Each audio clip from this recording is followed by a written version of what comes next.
దేవుని నామానికి స్తోత్రం. మీ అందరికీ నా వందనాలు.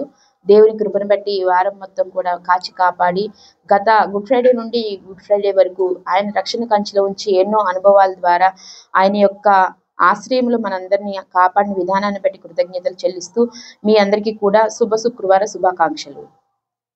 మరి సిలువలో 7 మాటలు ఈ సంవత్సరం చెప్తున్న విధానంలో నాకైతే 4 మాటలు ఇచ్చారు. మొదటి మాట గురించి మాట్లాడుకునే ముందు చిన్న ప్రార్థన చేసుకుందాం. స్తోత్రము నాయన, స్తోత్రము తండ్రి, మహాగణుడైన దేవానికి వందనాలు చెల్లిస్తున్నాం నాయన. అల్పులమైన మా చేత తండ్రి నీ మరణం యొక్క విధానాన్ని విలువను తెలియపరచడానికి ప్రభు సిలువలో నువ్వు పలికిన 7 మాటల నిమిత్తం వివరించడానికి మేము నిలబడబోచుండగా అయ్యా మాట్లాడింది మేము కాదు కనుక అయ్యా పరిశుద్ధాత్మ ఆధీనంలో మేముండి ఏం మాట్లాడాలి వివరంగా మాతోనూ మాట్లాడించు, వినువారికి కూడా ఉల్లాసాన్ని ఉత్సాహాన్ని నీ యందు ఆసక్తిని ఇవ్వమని అయ్యా మీరు మాకు తోడుగా ఉండి నడిపించి మహిమ పొందమని యేసయ్య దివ్య నామములో అడుగుతున్నాము తండ్రి, ఆమేన్. సిలువలో 7 మాటల్లో మొదటి మాట నాకైతే 7 మాటల్లో 4 మాటలు ఇచ్చారు. యేసు మొదటి మాట, యేసు తండ్రి వీరేమి చేయుచున్నారో వీరు ఎరుగురు గనుక వీరిని క్షమించమని చెప్పాను. లూకాసు వార్త 23:34లో లూకాసు వార్త 23:34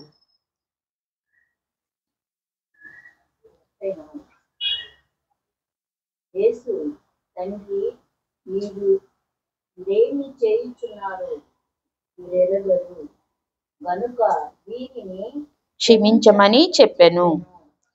దేవుడు ఏమంటున్నారు? ఆయన్ని సిలువ వేశారు. సిలువ వేసిన తర్వాత ఆయన పలికిన మొదటి మాట, వీరేం చేస్తున్నారో వీరికి తెలియదయ్యా, వీరిని క్షమించు అని పలికిన మొదటి మాట. అంత శ్రమ వేదన అనుభవిస్తూ కూడా మన బట్టి ఆయన క్షమించమని దేవుణ్ణి ప్రార్థన చేస్తున్నారు. మన కోసం మొదటి విజ్ఞాపన సిలువలోనే ఆయన మొదలు చేశారు.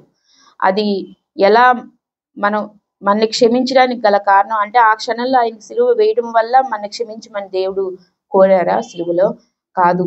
అదేంటో కూడా మనం చూద్దాము.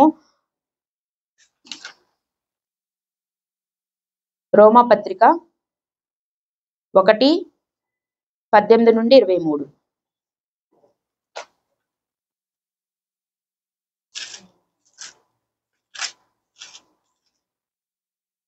రోమాపత్రిక 18-23,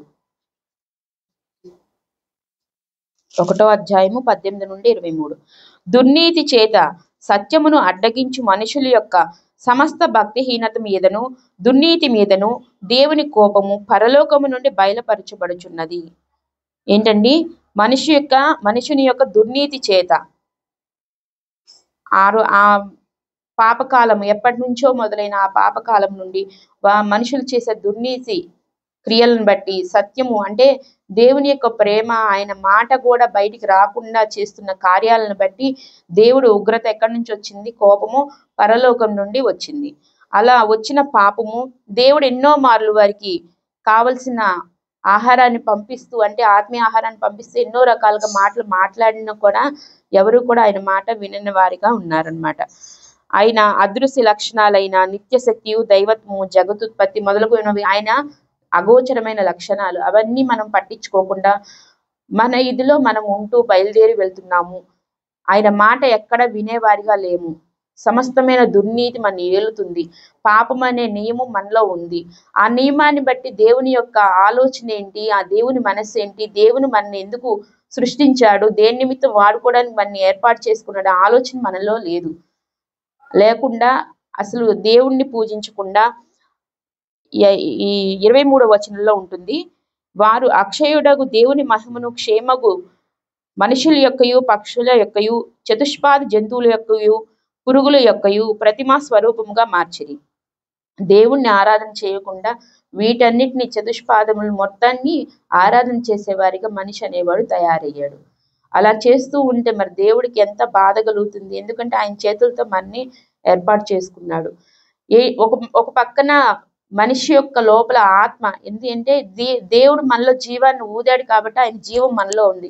అదేం చేస్తుంది? నువ్వు దేవుణ్ణి ఆరాధించాలి, ప్రేమించాలి అని చెప్తుంది. కానీ శరీరంలో ఉన్న పాపం దాన్ని చేయనివ్వటం లేదు. పాపం మన ఏలుతుంది. ఏలి దేవుడి యొక్క ఆ జీవాన్ని కూడా వెనక్కి నెడుతూ ఆ పాపమే మన ఏలుతుంది కనుక దాని నిమిత్తమే మనం ఎన్ని కార్యాలు చేసినా కానీ దేవుడు కోపాగ్నితో రగులుతూ ఉన్నా కానీ ఇంకా మనకు అవకాశాలను ఇస్తూ మనని నాశనం చేయకుండా ఎదురు చూస్తూనే ఉన్నాడు. చాలా అవకాశాలు ఇచ్చాడు. ఎంతో మందిని ప్రవక్తలను, సేవకులను మన కోసం పంపించి అనేకమైన అవకాశాలు ఇచ్చినా కానీ తప్పిపోయిన స్థితిలోనే మనం ఇంకా ఉన్నాం. 24వ వచనంలో, ఈ హేతువు చేత వారు తమ హృదయముల దురాశలను అనుసరించి తమ శరీరములను పరస్పరము అవమానపరుచుకున్నట్లు దేవుడు వారిని అపవిత్రతకు అప్పగించును. ఈ కారణం వల్ల ఏంటి? ఆయనకు కూడా బాధేసి ఈ కారణం వల్ల హృదయం ముందు దురాశను అనుసరించే వారిగా శరీరం పట్టి అవమానకరంగా ఉండేటట్టుగా దేవుడే అప్పగించేశాడు. తట్టుకోలేక సరే మీ ఇష్టం వచ్చినట్టు ఉండండి, మీరు మీకు నచ్చినట్టు బతకండి అని చెప్పి వదిలేశారు. అంత బాధ కలిగింది ఆయనకి. అలా చూస్తూ చూస్తూ తుచ్చమైన హృదయానికి కూడా దేవుడే, భ్రష్టమైన మనసుకు కూడా దేవుడే అప్పగించేశాడు అనమాట. అట్టివారు ఎలా ఉన్నారంట? 29వ వచనంలో ఉంది, 1వ అధ్యాయం 29. అట్టివారు సమస్తమైన దుర్నీతి చేతను, దుష్టత్వం చేతను, లోభము చేతను, ఈర్ష్య చేతను నిండుకొని మత్సరము, నరహత్య, కలహము, కపటము, వైరము అను వాటితో నిండిన వారై ఇన్ని రకాల గుణగణాలను మనం పొందుకున్నాం పాపం ద్వారా.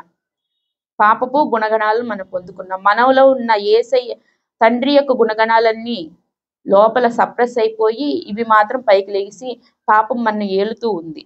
అలా ఉంటున్న మనల్ని దేవుడు కోరుకుంటూ మాట తప్పు వారిను, అనురాగరహితులను, నిర్దయులై ఉన్న మనల్ని ఇట్టి కార్యములు అభ్యసించు మరణముకు మన శరీరము, ఆత్మ కూడా మరణానికి దారి తీసేవారిగా మనం తయారయ్యాము. అటువంటి మరణం నుండి దేవుడు మనం తప్పించడానికి ఆయన బిడ్డను మన కోసం భూమి మీదకి పంపించారనమాట. అలా పంపించడం వల్ల మన దేవుడు ఎంతగానో కాపాడుకుంటూ ఇప్పటిదాకా లాక్కొచ్చి ఆయన పవిత్రమైన రక్తాన్ని, ఆయన బిడ్డను భూమి మీదకి పంపించి పవిత్రమైన రక్తాన్ని మన కోసం, మన పాపాల కోసం చిందింపబడి సంపూర్ణంగా మన మార్చడానికి, ఆయనకి మనకి మధ్యలో ఉన్న ఆ పాపపు గోడ పగలగొట్టబడి దేవుని కృపను బట్టి పరిశుద్ధులుగా మనం ఉండాలని చెప్పి దేవుడు కోరుకుంటూ మొదటి విజ్ఞాపనగా యేసు, తండ్రి వీరేమి చేయుచున్నారు వీరు ఎరుగురు గనుక వీరిని క్షమించమని చెప్పాను. ఎందుకంటే మనలో ఏలుతున్న పాపము మనం ఏం చేస్తున్నామో తెలియని స్థితిలో ఉంది కనుక ఆయన రక్తం ద్వారా మనం కడగబడి, ఆయన శరీర దెబ్బల ద్వారా మనం కడగబడి దేవుని కృపను బట్టి మనం అందరం కూడా దేవుని క్షమను పొందుకున్న వారిగా దేవుడు మనని దీవించినందుకు కృతజ్ఞతలు చెల్లించుకుందాం. అలాగే రెండవ మాట ఏంటంటే లూకా సువార్త 23:43. లూకా సువార్త 23:43.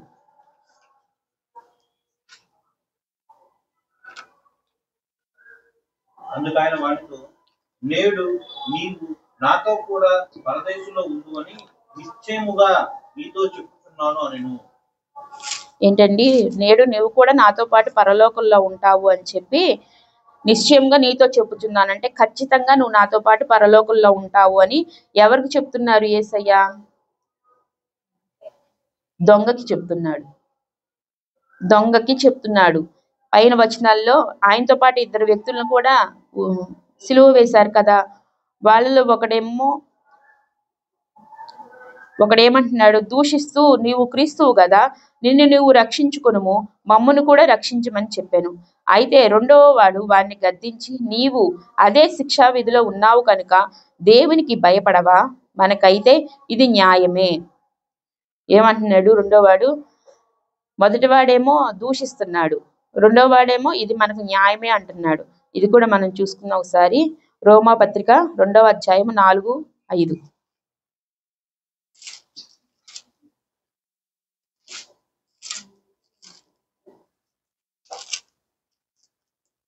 రెండో అధ్యాయము 4-5.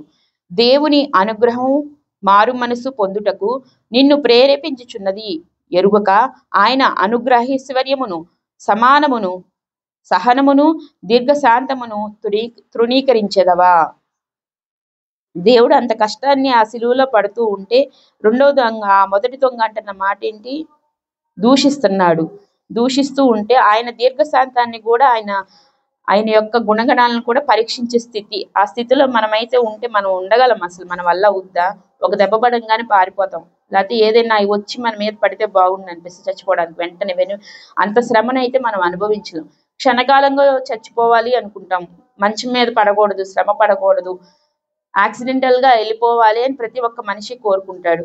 కానీ యేసు సిలువలో ఆ రకంగా ఉన్నప్పుడు దొంగ మాట్లాడిన మాటకి ఆయన దీర్ఘశాంతాన్ని కూడా పరీక్షించేదిగా ఉంది. దేవుని అనుగ్రహైశ్వర్యమును తెలుసుకొనక మారు మనసు పొందక మొదటి దొంగ మాట్లాడిన మాటను బట్టి చాలా ఇదిగా అనిపించింది. అలాగే రెండవ దొంగలో మాత్రం మార్పు వచ్చింది. ఎలా వచ్చింది? 6:7లో ఆయన ప్రతివానికి వాని వాని క్రియల చొప్పున ప్రతిఫలం ఇచ్చును.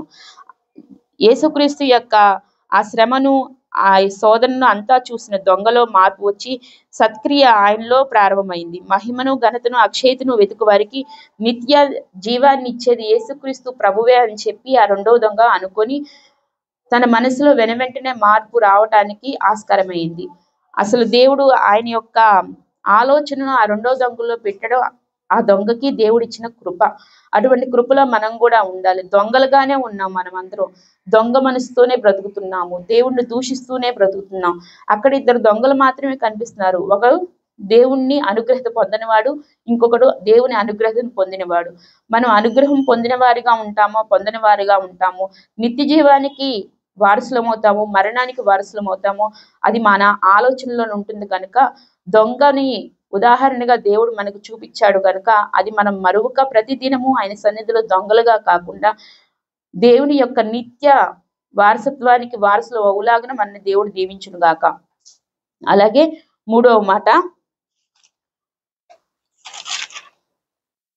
అమ్మా ఇదిగో నీ కుమారుడు, ఇదిగో నీ తల్లి.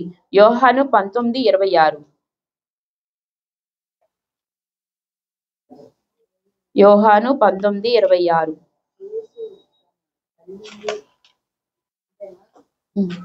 యేసు తన తల్లియు తాను ప్రేమించిన శిశుడును దగ్గర నిలుచున్నట్టు చూచి, అమ్మా ఇదిగో నీ కుమారుడు అని తల్లితో చెప్పాను. తరువాత శిష్యుని చూచి, ఇదిగో నీ తల్లి అని చెప్పాను. ఆ గడియ నుండి ఆ శిష్యుడు ఆమెను తన ఇంట చేర్చుకొనెను. ఇప్పుడు దేవుడు ప్రేమించిన వ్యక్తి ఎవరు? యోహాన్ గారు.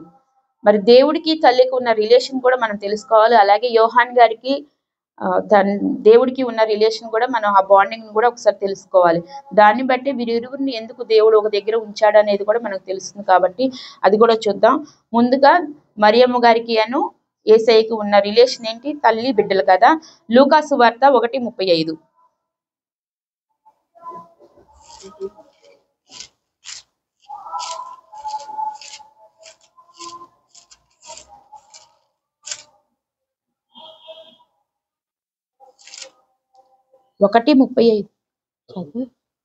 దూత పరిశుద్ధాత్మ నీ మీదకి వచ్చును, సర్వోన్నతుని శక్తి నిన్ను కమ్ముకొనును గనుక పుట్టుబోవు శిశువు పరిశుద్ధుడై దేవుని కుమారుడు అనబడును. సర్వోన్నతుని శక్తి నిన్ను కమ్ముకొనును గనుక పుట్టబోవు శిశువు పరిశుద్ధుడై దేవుని కుమారుడు అనబడును. ఈ విషయం ఆవిడికి తెలుసు కదా, బాగా గట్టిగా నమ్మింది. దేవుని యొక్క ఆత్మను పొందుకున్న విధంగా ఆయన యొక్క బిడ్డను కూడా తన గర్భంలో మోసి నిందను, అవమానాన్ని, ప్రతిదాన్ని కూడా మోసి దేవుని యొక్క కార్యాన్ని చెయ్యాలి, దేవుని మనసుతో నేను ఉండాలి అని చెప్పి ఎంతగానో నిష్ఠగా ఉన్న స్త్రీ అన్నమాట ఈవిడ. అలాగే పెద్ద అయిన తర్వాత తన బిడ్డ ఏమవుతాడు, ఎవరి వల్ల పుట్టాడు, ఎవరి వల్ల ఎదిగాడు, ఏ కార్యాన్ని చేయడానికి భూమి మీదకి వచ్చాడు అనే విషయం కూడా ఈవిడికి దృఢంగా సంకల్పం అనేది ఈవిడికి ఉంది. ఎందుకంటే ఒక క్షణంలో మనకి దేవుడు మనకి బిడ్డల్ని ఇస్తున్నప్పుడు వాళ్ళ ఫ్యూచర్ గురించి చిన్నప్పుడే దేవుడు చెప్తాడు. కానీ దాని మీద రూఢీగా ఒక నమ్మకం అనేది ఉండదు. ఇంకా ఏమవద్దు, నా బిడ్డలు ఎలా ఉంటారో అనే ఆలోచన అయితే ఉంటుంది. నాకైతే అటువంటి ఆలోచనే. కానీ మరియమ్మ గారు మాత్రం తన బిడ్డ విషయంలో ఖచ్చితంగా దేవుని యొక్క పరిశుద్ధాత్మతో పుట్టినవాడు గనుక, దేవుని యొక్క కుమారుడే నా గర్భంలో ఉన్నాడు గనుక సమస్తమైన భూమి మీద ఉన్న ప్రతి వారికి ఆయన ఉపయోగపడతాడని రూఢిగా నమ్మింది. అలాగే యోహాను 2:2. యోహాను సువార్త 2:2.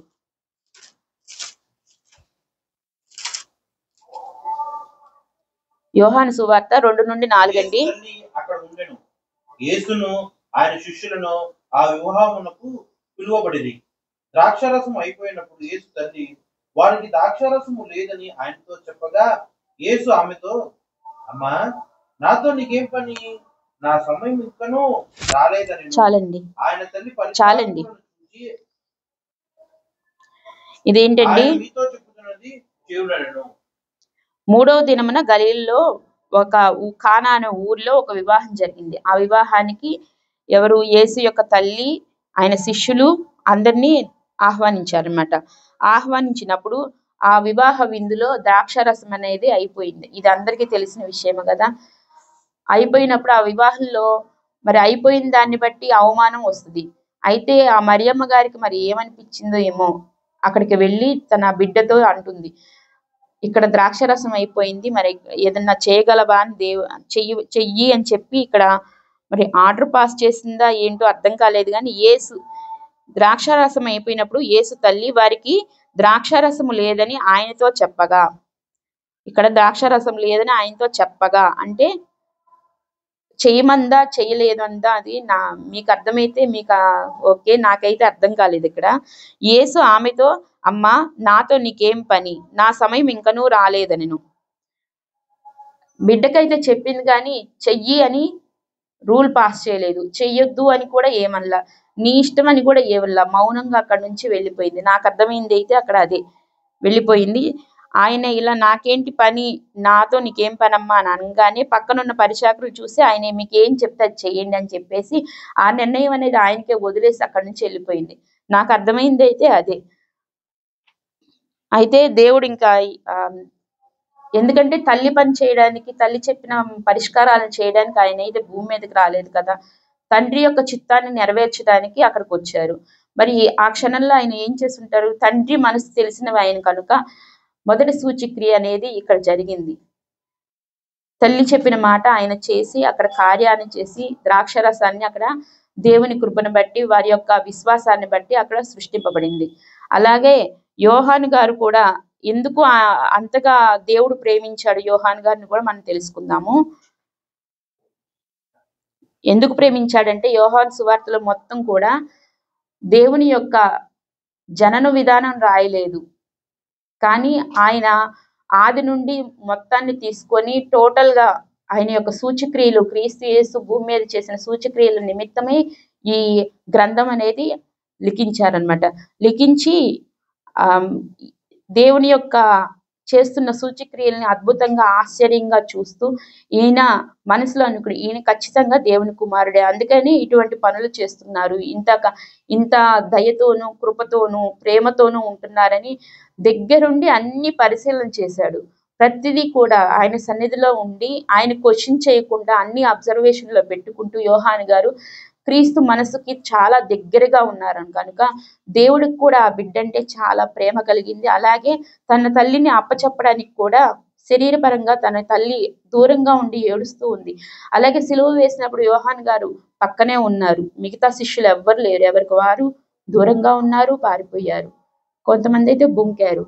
కానీ ఈయన మాత్రం ఏది ఏమైనా నేను దేవుడిని ప్రేమిస్తున్నా, దేవుడు నన్ను ప్రేమిస్తున్నాడు కనుక అని చెప్పి సిలువ దగ్గరే నిలబడి దుఃఖపడుతూ ఉండగా తన తల్లిని ఆయనకు అప్పగించి కొడుకు పరంగా, శరీరపరమైన కొడుకు పరంగా కూడా మరియమ్మ గారిని ఆయన ఎంతగానో ప్రేమించారు కనుక ఆయనకు అప్పచెప్పారు.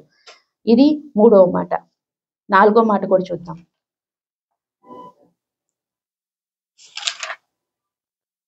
నా దేవా నా దేవా నన్ను ఎందుకు చేయి విడిచితివి?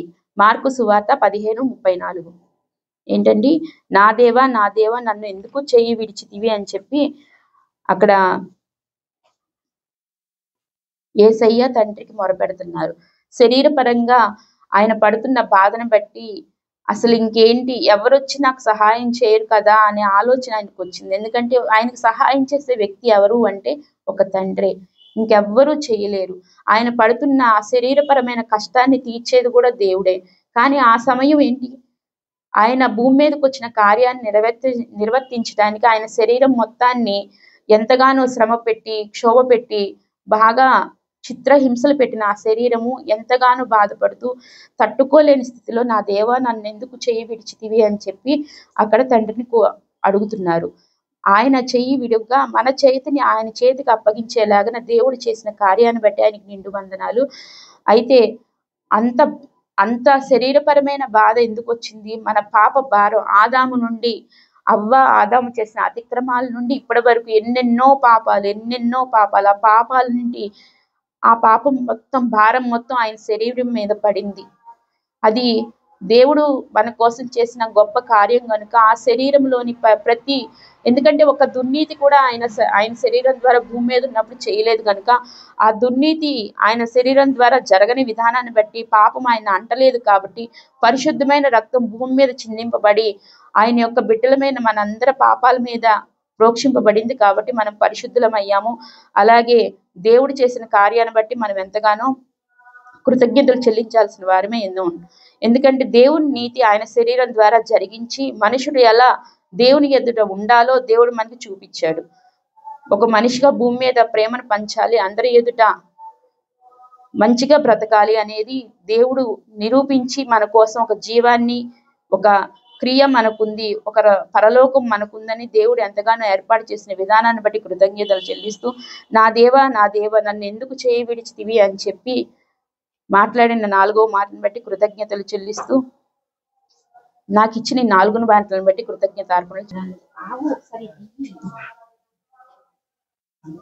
అందరికీ నా వందనాలు. యోహాను సువార్త 19:28 నేను దప్పిగొనుచున్నాను.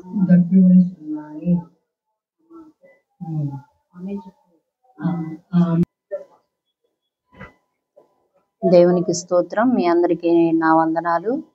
ఈ మంచి శుక్రవారం రోజున మరి ఈ రీతిగా దేవుడు జ్ఞాపకం చేసుకుని నాకు 6వ మాట 7వ మాట ఇచ్చారు. అలాగే మరి పాపం మా అమ్మ 5వ మాట చదివిచ్చింది విశాలి. దాన్ని బట్టి కృతజ్ఞత స్తుతి స్తోత్రములు. మరి యోహాను సువార్తలో 19వ అధ్యాయము 28వ వచనంలో, యోహాను సువార్త 19:28.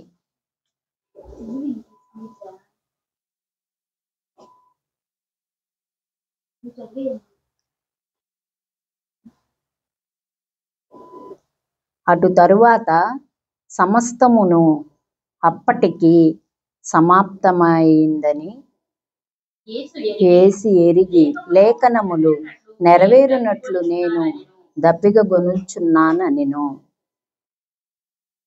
ఈ మాట పాపం మామ చదివిందనమాట.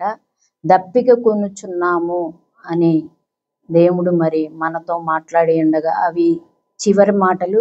సిలువలో ఆయన వేలాడుచుండగా మనతో మాట్లాడిన ఆ మాటలను బట్టి మరి దేవునికి కృతజ్ఞతలు చెల్లిస్తున్నాం. దప్పిక కొనుచున్నాను అన్న విధముగా మరి ఆయన దప్పిక మనం తీర్చేవారిగా, మరి ఆ దప్పిక కొనుచుండగా మంచినీళ్ళు ఇవ్వకుండా చేదు నీళ్లు ఇచ్చారు వాళ్ళైతే, మరి అక్కడ ఉండేవాళ్ళు. మరి ఆయన దప్పిక తీర్చేవారిగా మనం కూడా ఉండాలన్నది దేవుని చిత్తం. అలాగే మరి దప్పిక తీర్చాలి అంటే ఆయన చిత్త ప్రకారంగా మనము నడిచినప్పుడు, ఆయన్ని సంతోషపెట్టినప్పుడు ఆయన దప్పిక మనం తీర్చగలుగుతాం అన్నమాట. అలాగనే మరి ఇంకొక మాట యోహాను సువార్తలోనే 19:30. యేసు ఆ చెక్క పుచ్చుకొని సమాప్తమైనదని చెప్పి తల వంచి ఆత్మను అప్పగించెను. మరి అది నోటికి అందించినప్పుడు సమాప్తమైనది అని ఆత్మను అప్పగించునని లేఖనాలు సెలవిచ్చి ఉండగా, మరి చేదు నీళ్లు తాగటం అది దేవుని చిత్తమై ఉన్నది. మనకి ఆయన చేదు నీళ్లు తాగి మనకి జీవజలమైన ఊటలు మన నోటికి, మన హృదయములో ఎప్పుడు ఎండిపోకుండా మరి ఆయన జీవజలాలు మనకు అప్పచెప్పాడు, మనకిచ్చాడు. మరి మనమైతే ఆయనకి చేదు నీళ్ళు ఇచ్చాము, కానీ ఆయనైతే అంత మరి మరణ ఇదిలో, బాధలో, వేదనలో ఉన్న మరి మనల్ని క్షమించి ఆయన జీవజలాలు మన అంతరంగములో నుండి, మన హృదయములో నుండి ఎప్పుడు పొంగి పొరులున్నట్లుగా ఆ మధురాతి మధురమైన జీవజలాలు మనకిచ్చినందుకు కృతజ్ఞతలు చెల్లిస్తున్నాము, వందనాలు చెల్లిస్తున్నాము. అలాగే మరి 7వ మాట కూడా మనం చూసుకుందాం.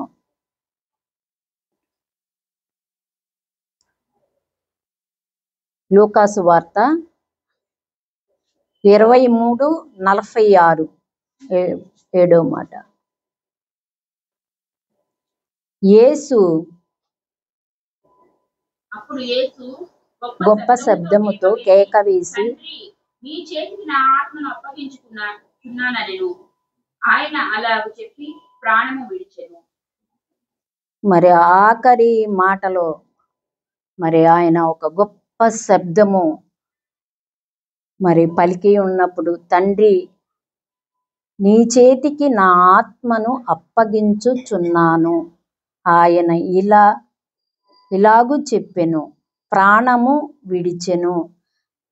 మరి ఆయన ఎంత బాధపడి ఉంటారో, ఆ బాధలో మరి ఎవరికి తల్లి ఉంది, మరి శిష్యులు ఉండారు, ఎంతో మంది ఉండారు ఆయన్ని ప్రేమించిన వాళ్ళు. కానీ తండ్రి చిత్తానికి మరి ఒప్పుకుని తండ్రి పంపిస్తే భూమి మీదకు వచ్చి ఆయన చిత్తము నేను నెరవేర్చాను యేసయ్యా అని, నెరవేర్చాను తండ్రి అని కేక వేసి, మరి ఆయన ఎంత బాధగా ఉంటే ఎంత పెద్దగా కేక వేసి, తండ్రి నీ చేతికి ఆత్మను అప్పచెప్తున్నాను, నా ఆత్మని అప్పచెప్తున్నానని ఆ సిలువలో మాట్లాడిన ఆఖరి మాట మనందరికీ రక్షణ, మరి పరలోక రాజ్యానికి చేరటానికి మన మీద ఉన్న ఆయన ప్రేమ మరి ఎవరికి అప్పచెప్పలేదు, ఎవరికి చెప్పుకోలేదు. కానీ మరి తండ్రి మరి అప్పచెప్పాడు కాబట్టి ఆ సిలువకి అందువలన ఆ ఆత్మను ఆయనకే అప్పచెప్పి, మరి పిల్లలకు తల్లికి అప్పచెప్పలేదు, అక్కడ ఉన్న వారికి ఎవ్వరికి అప్పచెప్పలేదు. కానీ ఆ దేవాది దేవుడు ఏ పని నిమిత్తమైతే మన కోసం వచ్చాడో ఆ పని జరిగించి తండ్రికి తన ఆత్మను అప్పచెప్పినప్పుడు ఎంత అల్లాడిపోయి విలవిలలాడి కేకలు వేసి ఆయన ప్రాణము విడిచెను ఉంది. మనము కూడా భూమి మీదకి మరి ఆయన చిత్త ప్రకారంగా వచ్చాము కాబట్టి, ఆ పిలుపు నిమిత్తం వచ్చాం. మన సొంతంగా మనం ఏమి రాలేదు, ఆయన పిలిస్తే మనం వచ్చాం. మనము కూడా ఆయన చిత్తము నెరవేర్చేవారిగా మరి ఆఖరి క్షణాల వరకు కూడా ఏది ఏమైన మట్టికి ఆయన పిలుపు మేరట ఆయన చిత్తము జరిగించుకుని, ఆయన ఇష్టము జరిగించి మరి మన ఆత్మ కూడా ఆయనకు అప్పచెప్పే విధముగా మనం భూమి మీద కూడా బ్రతకాలి. అలా బ్రతికించాలి. మనం ఉండాలి అంటే ఆయన సహాయం మనం కోరుకోవాలి. ఆయన ఆత్మ మనలో ఉండాలి. నాలో కానీ మీలో కానీ పిలిచిన సేవకుల్లో ఎవరైనా, విశ్వాసులైనా సేవకులైనా ఆయన చెప్పినట్లే వినాలే. కానీ మన ఇష్ట ప్రకారముగా మరి తల్లిదండ్రులు చెప్తున్నారని, బంధువులు చెబుతున్నారని, మరి స్నేహితులు చెప్తున్నారని, బిడ్డలు చెబుతున్నారని, తల్లి చెప్తుందని వినకుండా ఆయన ఏం చెప్తున్నాడా అని మనం విని మరలా మన చివరి దినాలు ఆయన ఎప్పుడైతే మనకు తెలుసు కాబట్టి ఆయన పిలిచిన పిలుపుకు తగినట్లుగా ఉండాలన్నదే ఆయన చిత్తం. అలాగే ఆయన చేశాడు. తండ్రికి తన ప్రాణాన్ని అప్పచెప్పాడు. మనము కూడా మరి ఆయన చెప్పినట్టు విని, మరి ఈ భూమి మీద ఎన్ని దినాలు ఉంటామో మనకు తెలియదు, ఆయనకు తెలుసు. కాబట్టి ప్రతి దినము ఆయనకు అప్పచెప్పేవారిగా ఉండాలి. మన బిడ్డల్ని మనము వాళ్ళకి మరి యేసయ్యకి అప్పచెప్పాలి. ఆయనే పరము నుండి వచ్చిన దేవాది దేవుడే తండ్రికి అప్పచెప్పుకున్నప్పుడు మనము ప్రతిరోజు మన బిడ్డల్ని, మన సంఘాలని, మరి మన వారిని అప్పచెప్పినట్లయితే ఆయన చెప్పిన మరి ఎలా అయితే జరిగిందో మన పక్షంగా కూడా దేవుడు అలాగే చేస్తాడని ఈ లేఖనాలు మనం చదువుకుని ఉన్నాం. చదివి విడిచిపెట్టేవారిగా కాకుండా మరి ఆయన మాటలు గ్రహించి, మరి పక్కనమ్మటే ఎన్నో మాటలు వస్తాయి, అవి ఇవి వస్తాయి, అలా చేయకూడదు ఇలా చేయాలని. కానీ మరి ఎన్నో మాటలు మాట్లాడినా విన్నా మనం అవన్నీ విడిచిపెట్టి తండ్రి చిత్తం చేసేవారిగా మనము మరి పరిపూర్ణంగా మార్చే విధముగా మన ఆత్మను, మన దేహాన్ని, మరి మన హృదయాన్ని ఆయనకు అప్పచెప్పేవారిగా ఉండాలి. ఆయనకు అప్పచెప్పినట్లయితే ఆయన సంతోషిస్తారు. అలాగే మరి కొడుకు పట్ల తండ్రి ఆ దేవాది దేవుడు యేసయ్య పట్ల సంతోషించాడు. మరి అలాగే మనము కూడా యేసయ్య ఎలా అయితే పిలిచాడో మరి మన పట్ల కూడా ఆయన సంతోషించే విధముగా మనము కూడా భూమి మీద బ్రతుకున్నట్లుగా మరి ఆయన సహాయం ప్రతిరోజు కోరుకుని మన ఆత్మను ఆయనకు అప్పచెప్పి మరి నడవాలన్నది దేవుని చిత్తం. మనకు కూడా అదే ఆశ. అలా ఉండాలి అని ఆశ పెట్టుకున్న మనము ప్రతిదినము ఆయనతో స్నేహం చేయాలి, ఆయన మాట వినాలి. పక్కలంటే వాళ్ళని కానీ ఎవరి మాట పక్క ఎదురు వెనకమాలని కాదు, కానీ ఆయన స్వరము, పరిశుద్ధాత్మ స్వరము మనం వినేవారిగా ఉన్నట్లయితే ఆయన సంతోషపెడతాం. మరి మన లోకపరమైన తండ్రి మాట వినకపోతేనే మరి తండ్రి నా కడుపున ఎలా పుట్టావు అది ఇది అని అంటారు. కానీ పరలోకమందున్న తండ్రి మన కోసం ప్రాణం పెట్టాడు, రక్తం కార్చాడు, బలియాగమయ్యాడు, తిరిగి లేచాడు, మన కోసమే అన్నీ చేశాడు. మొదటి నుండి మరి చివరి వరకు అన్నీ మన కోసమే చేశాడు. ప్రాణం పెట్టినంతగా మన ప్రేమించాడు. మనము కూడా ఆయన సంతోషపెట్టాలన్నది దేవుడి చిత్తం. ఆ దేవుని చిత్త ప్రకారముగా మనం నడవాలన్నది మరి నడిపిస్తాడని మరి ఆయన మాట మనం విన్నట్లయితే లేఖనాలు సెలవిస్తున్నాయి. కాబట్టి లేఖనం ప్రకారముగా ఇలా నడవాలన్నది మనకి జీవగ్రంథాన్ని ఇచ్చాడు. అలాగే పరిశుద్ధాత్మను కూడా ఇచ్చాడు. ఆయనే మనకి బోధకుడుగా ఉండి ఆయన నడిపిస్తాడు. కానీ మనం వినాలిగా. వినే విధముగా మన హృదయాన్ని, మన దేహాన్ని ఆయనకు అప్పచెప్పినట్లయితే చక్కగా నడిపిస్తాడు. మనను కూడా పరలోక రాజ్యానికి ఆయన మనకు ముందుగా ఎలా అయితే వెళ్ళాడో, మన కోసమే వెళ్ళాడు కాబట్టి ముందుగా మనం కూడా అలాగే వెళ్తాము. మరి ఇప్పుడు భక్తులు కూడా అలాగే మరి స్టెఫెన్ గారు కావచ్చు, ఇంకా అర్ధసాక్షులైన ఎంతో మంది మన పితరులు అర్ధసాక్షులయ్యారు. అందుని బట్టి కృతజ్ఞతలు. దేవుని చిత్తము నెరవేర్చారు ఆయన వాళ్ళందరూ. అలాగే తోమా, మరి స్టెఫెను, యోహాను అలాగే వెళ్ళారు. మనమైతే వాళ్ళెవ్వరిని చూడలా మనము, కానీ ఆయన చిత్తము నెరవేర్చారని లేఖనాలు ఉన్నాయి, చదివాము, విన్నాము. కానీ ఈ రోజుల్లో, ఈ సంవత్సరములో 2025వ సంవత్సరములో మరి ప్రవీణ్ పగడాల అనే భక్తుడు కూడా తండ్రి చిత్తము నెరవేర్చి తండ్రి ఆహ్వానం మేరకి పరలోకానికి వెళ్ళాడు. ఆయన దగ్గరికి వెళ్ళటమే కాదు, ఆయన మనస్సులో, ఆయన హృదయములో ఉండటానికి దేవుడు కృప చూపించాడు. అందుని బట్టి కృతజ్ఞతలు. మనం ఎలా ఉన్నాము? అబద్ధముతో నిండి ఉందా మన హృదయము? మరి సత్యముతో నిండి ఉందా మన హృదయము? మనకై మనం పరిశీలన చేసుకోవాలి. ప్రతిరోజు పరిశీలన చేసుకుని సత్యమేతోనే మనము నడిచినట్లుగా దేవుణ్ణి ప్రతిరోజు వేడుకోవాలి. వాళ్ళు వీళ్ళు అని కాదు, కానీ మనం ప్రతిరోజు మన అద్దములో మన ముఖము చూసుకుని ఎలా ఉన్నాము అని మనం మొహం ఎలా అయితే చూసుకుంటున్నామో, దేవుడు గ్రంథములో మరి పరిశుద్ధ గ్రంథము ఎలా ఉంది, మనం ఎలా ఉన్నాము, ఎవరి కాళ్ళు, ఒకళ్ళు ఎక్కువ ఒకళ్ళు తక్కువ ఎవ్వరూ కాదు, అందరూ దేవుడికి సమానమే.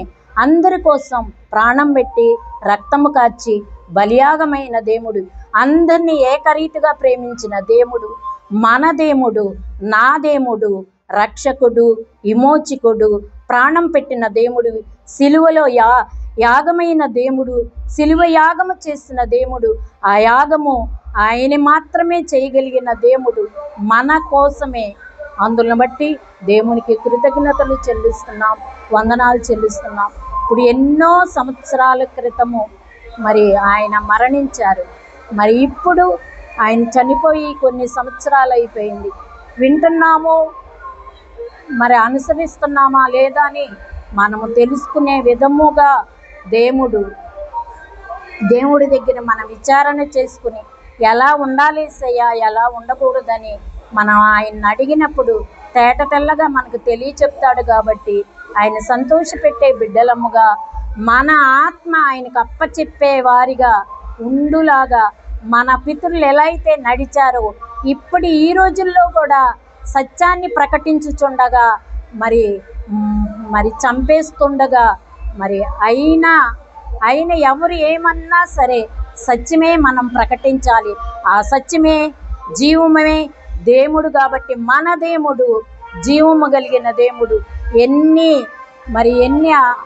ఆటంకాలు వచ్చినా, చంపాలని వచ్చినా, ఏది చేసినా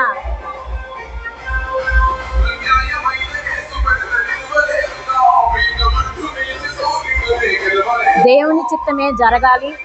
ధన్యతను బట్టి కృతజ్ఞతలు చెల్లిస్తున్నాం, వందనాలు చెల్లిస్తున్నాను. మరి ఇంత ధన్యత మనకిచ్చారు యేసయ్య. ఎవరికి దక్కని ధన్యత మనకిచ్చినప్పుడు ఆ ధన్యత మీద మనము మరి ఎదురాడి పోరాడి గెలిచి, యేసయ్య అలాగే గెలిచాడు, మన కూడా గెలిపిస్తాడని నమ్మొచ్చు. కృతజ్ఞతలు చెల్లిస్తున్నాను, వందనాలు చెల్లిస్తున్నాం. ఇట్టి మాకు అయితే అర్హత లేదు, యోగ్యత లేదు. ఆయన జీవ గ్రంథము పట్టుకోవటానికి కూడా అర్హత లేని మమ్మల్ని, యోగ్యత లేని మమ్మల్ని ఈ రీతిగా ఆయన మాటలు చెప్పుకుని వివరించే విధముగా మరి దేవుడు ఇంత ధన్యత మనకిచ్చాడు కాబట్టి ఈ ధన్యతను పోగొట్టుకోకుండా మనము కూడా ఆయన్ని సంతోషపెట్టే విధముగా మన తండ్రి మన యేసయ్య తన తండ్రిని సంతోషపెట్టాడు. ఆయన భూమి మీదకి ఏ చిత్త ప్రకారముగా పంపించారో ఆ చిత్త ప్రకారముగానే దేవుడు మరి జరిగించాడు. కాబట్టి మన కూడా ఏ పని అయితే మనకు అప్పచెప్పాడో ఆ పని సంపూర్ణముగా చేసి మనము ఆయన దగ్గరికి వెళ్ళే బిడ్డలముగా ఆశీర్వదింపబడాలని, దీవించబడాలని, ఆయన మాట వినాలని కోరుకుంటున్నారు. కాబట్టి ఎలాంటి మాటలు వచ్చినా మనం వెనకంచి వేయకుండా ఆయన చిత్తము నెరవేర్చే బిడ్డలముగా దేవుడు ఆశీర్వదించి పరిశుద్ధాత్మతో నడిపిస్తారని నమ్ముచు కృతజ్ఞతలు చెల్లిస్తూ ఇచ్చిన ఈ అవకాశాన్ని బట్టి ఆ దేవాది దేవుడికి కృతజ్ఞతలు చెల్లిస్తూ వందనాలు చెల్లిస్తూ సమస్త మహిమ ఘనత ఆయన నామానికే చెందులాగా ఆయన ప్రియకుమారుడు మన ప్రభువైన యేసయ్య నామములో అడిగి వేడుకుని ప్రార్థిస్తున్నాము తండ్రి. ఆమేన్.